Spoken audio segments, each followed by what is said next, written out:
The Partner by John Grisham.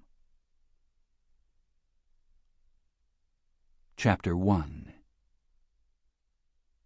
They found him in Ponta Porã, a pleasant little town in Brazil on the border of Paraguay, in a land still known as the frontier. They found him living in a shaded brick house on Rua Tiradentes, a wide avenue with trees down the center and barefoot boys dribbling soccer balls along the hot pavement.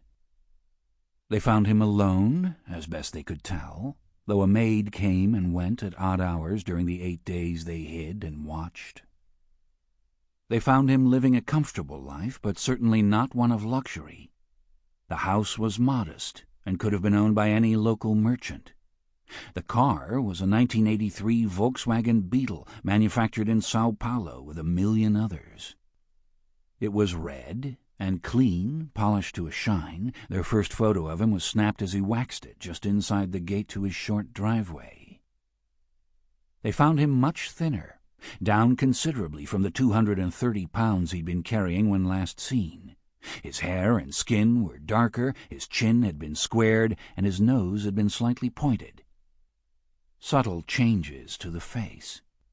They'd paid a steep bribe to the surgeon in Rio who'd performed the alterations 2.5 years earlier. They found him after 4 years of tedious but diligent searching, 4 years of dead ends and lost trails and false tips, 4 years of pouring good money down the drain, good money chasing bad, it seemed. But they found him. And they waited.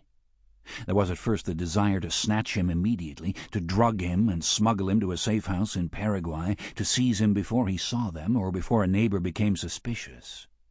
The initial excitement of the finding made them consider a quick strike. But after 2 days, they settled down and waited. They loitered at various points along Rua Tiradentes, dressed like the locals, drinking tea in the shade, avoiding the sun, eating ice cream, talking to the children, watching his house. They tracked him as he drove downtown to shop, and they photographed him from across the street as he left the pharmacy. They eased very near him in a fruit market and listened as he spoke to the clerk. Excellent Portuguese, with the very slight accent of an American or a German who'd studied hard. He moved quickly downtown, gathering his goods and returning home, where he locked the gate behind him. His brief shopping trip yielded a dozen fine photos. He had jogged in a prior life, though in the months before he disappeared his mileage shrunk as his weight ballooned. Now that he... Sample complete. Ready to continue?